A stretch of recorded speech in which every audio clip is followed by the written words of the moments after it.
pour une vidéo polymère.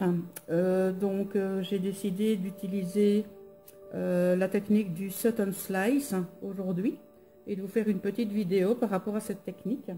Donc au niveau du matériel, vous aurez besoin bien évidemment de votre rouleau, éventuellement de votre machine à pâte, de lames, donc une lame rigide et une lame souple pour pouvoir scalper le surplus sur les tapis de texture. Donc au niveau des tapis de texture, pour cette technique, il vous faudra des tapis souples type de ceux-ci.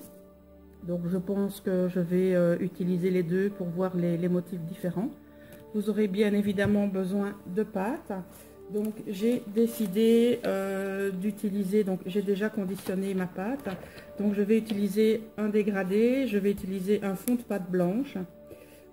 J'utiliserai ceci à mon avis pour faire les détails par rapport à ce fond de pâte. J'ai fait un marbré, voilà, je vous le montre. Je vais bien évidemment contraster les différentes couleurs. Donc par rapport au marbré, j'utiliserai très certainement cette couleur-ci. Et par rapport au dégradé, donc au Skinner Blend, j'utiliserai la pâte blanche. Voilà. Donc,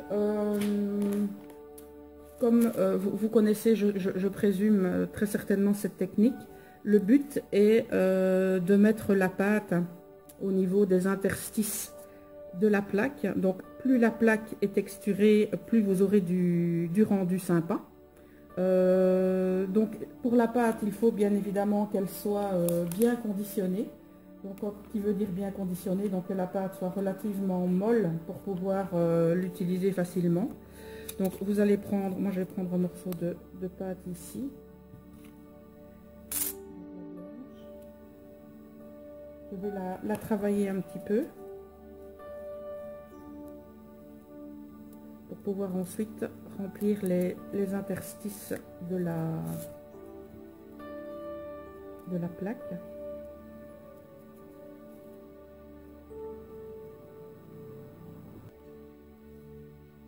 Donc vous allez prendre un petit peu de pâte que vous allez donc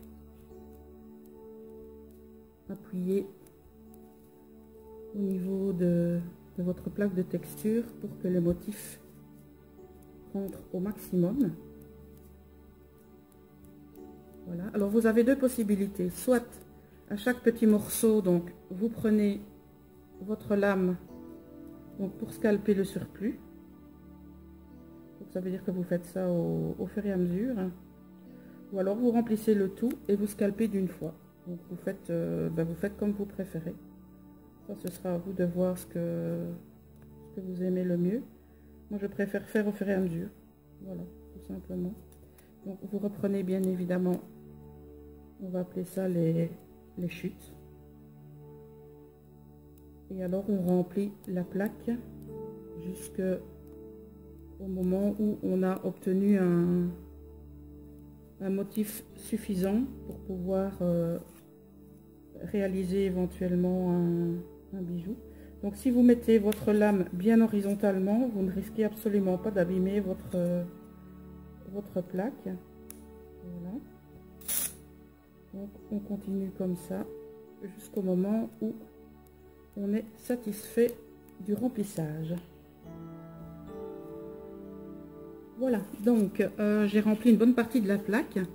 Et donc, comme je l'ai vu dans une vidéo de Lisa Pavelka, elle conseille donc de retourner la plaque et de racler dans tous les sens pour être sûr qu'on n'ait rien oublié.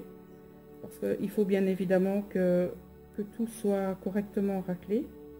Et donc, elle préconise de retourner le tout et de racler une dernière fois avant de transférer le motif obtenu. Donc pour facilement récupérer la pâte, si jamais ça devait tomber sur la plaque, donc vous prenez votre restant de pâte Et bien évidemment, vous allez rechercher les petits bouts qui se seraient donc transmis comme ceci. Ça sort très facilement, comme vous le voyez. Donc, je vais racler pour la dernière fois. Vous voyez qu'à chaque fois, on revient avec on va dire des petites particules. Donc, je vais retirer la partie qui est là sur le bord. Et puis, je vais transférer le motif sur mon dégradé.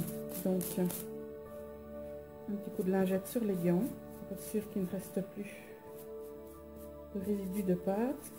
C'est dommage d'abîmer le motif. Donc, ce qui est sympa dans ces plaques, c'est que on a des motifs super différents. Donc, si vous voulez vous en procurer facilement, donc moi je vous invite à aller chez Funny Pat, donc la boutique de Patricia. Donc elle vous propose pas mal de ces plaques de texture, donc plaques de texture de chez Serenite.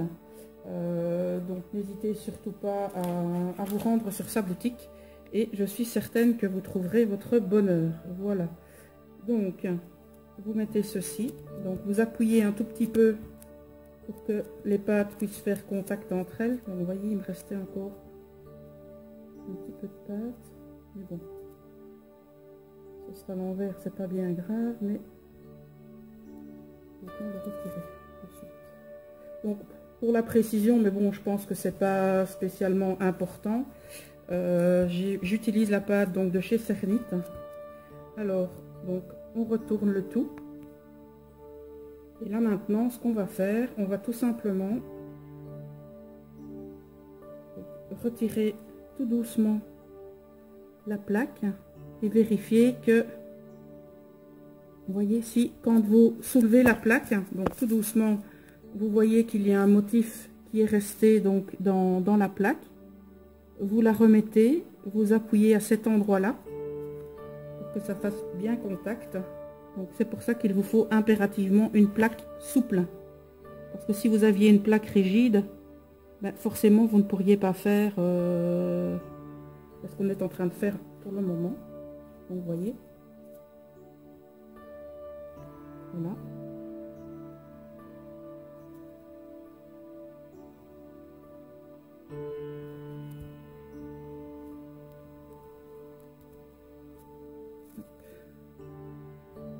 Je pense que c'est bon. Voilà, parfait. Alors maintenant, vous prenez un morceau de papier cuisson et vous n'allez pas, comme on le fait d'habitude, prendre votre rouleau, mais vous allez simplement effleurer le tout pour ne pas casser le motif. Donc vous allez simplement permettre donc au motif d'adhérer à la plaque du dessous, mais sans plus. Voilà, donc finesse et délicatesse sur ce coup-là. Voilà, donc voici ce que ça donne. Je vais vous montrer de plus près. Voilà. Donc maintenant, il vous suffit de prendre un emporte-pièce de votre choix et donc de faire la forme que vous souhaitez par rapport donc au motif. Donc ici, j'aimerais bien la plume, mais ben voilà, comme ceci. Donc j'ai quasiment la plume en totalité, donc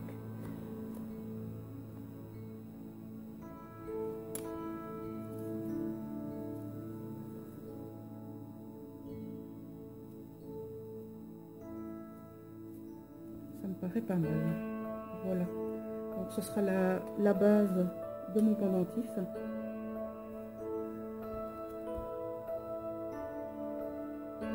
Maintenant, je vais prendre la deuxième plaque de texture.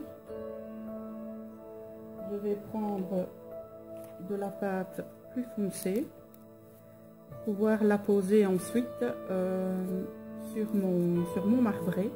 Donc ce que vous pouvez faire également aussi, si vous le souhaitez, donc c'est utiliser comme plaque de fond une plaque donc unie, donc c'est-à-dire une couleur unie, et utilisez soit votre dégradé ou utilisez votre marbré pour faire vos motifs. Donc je pourrais peut-être éventuellement vous montrer ça après. Donc je vais réaliser ici, je vais partir sur ce motif là parce qu'il y a pas mal de, il y a pas mal, on va dire, de petites choses à combler. Donc même principe, on remplit.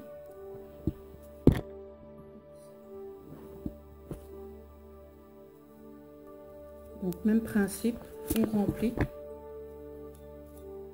et on scalpe jusqu'au moment où on a le motif qui nous convient.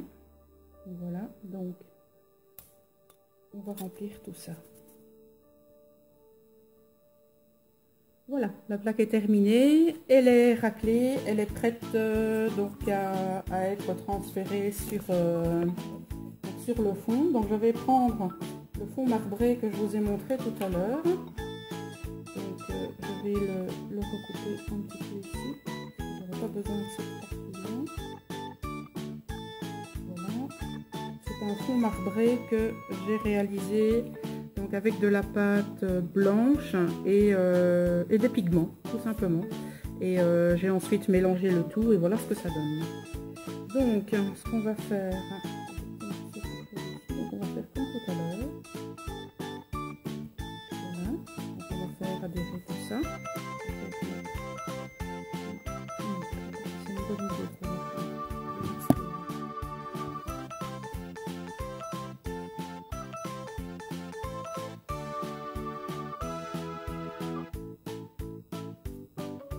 Donc on va faire comme tout à l'heure, c'est-à-dire on va aller petit à petit pour transférer le motif. Et s'il y en a encore qui collent sur la plaque,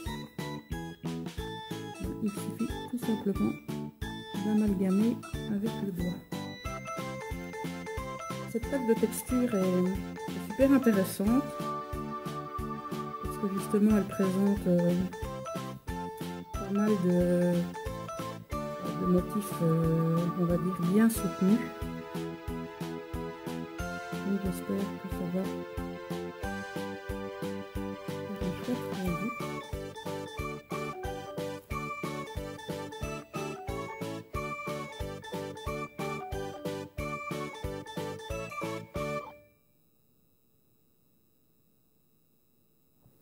On y est. Je sais pas ce que vous en pensez, mais moi ça me plaît super bien.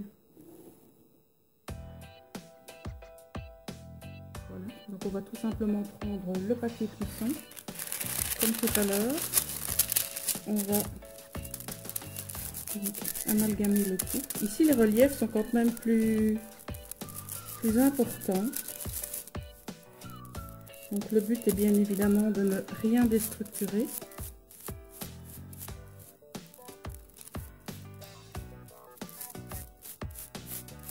Voilà.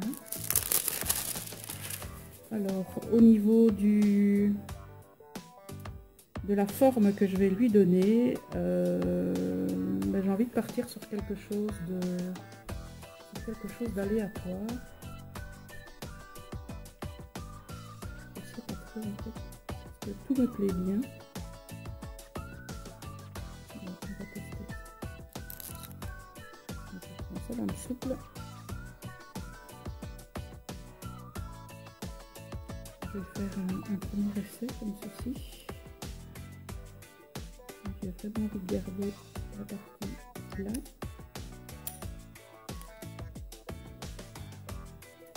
Celle-ci m'intéresse un petit peu moins.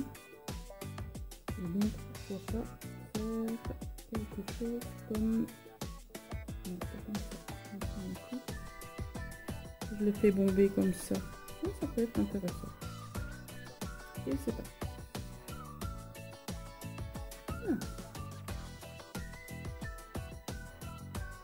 Donc ce marbré, je l'aime beaucoup. On a fait une très grande plaque.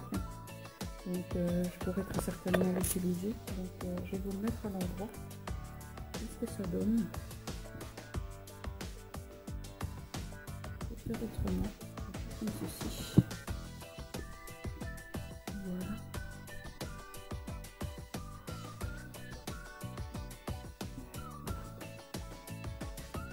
Donc, je vais bien évidemment passer tout cela en cuisson et je viendrai vous montrer le résultat juste après. Voilà, je reviens vers vous après donc la cuisson des bijoux. Donc, je vais commencer par celui-ci qui était le premier. Donc il a été forcément cuit, j'ai mis la semelle et je l'ai verni avec le vernis d'Aroui. Donc voilà le résultat. Au niveau du montage du bijou, j'ai utilisé une bélière et un cordon dans les tons du bijou. Voilà, donc voilà l'arrière. Donc ça c'était pour le tout premier. Et pour le deuxième, c'est un petit peu plus, on va dire, imposant. Voilà ce que ça donne. Donc en fait tout à l'heure je vous ai expliqué que le marbré je l'avais obtenu en mettant des pigments sur de la pâte blanche, mais en fait ce n'était pas de la pâte blanche, c'était de la pâte translucide. Je l'ai vu après. Et donc lorsque c'est cuit, ça fait des nuances pas mal du tout. Et avec le vernis d'Aroui, je dois dire que ça met ces nuances pas mal en valeur. Donc l'utilisation de la couleur foncée au niveau des textures et des motifs rend super bien. Bon, en tout cas moi j'aime beaucoup le résultat. Donc pour la semelle j'ai fait pareil, hein. Voilà, j'ai texturé avec une éponge. Au niveau du montage du bijou, j'ai utilisé des anneaux de jonction de couleur bronze des deux côtés et j'ai pris un cordon en coton dans les tons bordeaux. Et au niveau des apprêts, forcément je suis restée dans les tons de bronze pour l'harmonie du tout. Voilà, tout simplement. Donc j'espère que vous avez apprécié cette vidéo. Donc toutes les informations se trouveront en barre d'infos, c'est-à-dire les liens directs vers les tapis de texture Cernit au niveau de la boutique Funny Pat. Vous aurez également le lien pour envoyer un mail éventuellement à Patricia si vous avez des questions par rapport à ces produits ou éventuellement une question d'ordre général. N'hésitez pas à laisser un commentaire sous cette vidéo. Éventuellement les pouces bleus si ça vous a plu, les pouces rouges si ce n'était pas le cas. Et donc on se retrouve très bientôt dans une nouvelle vidéo. Ciao!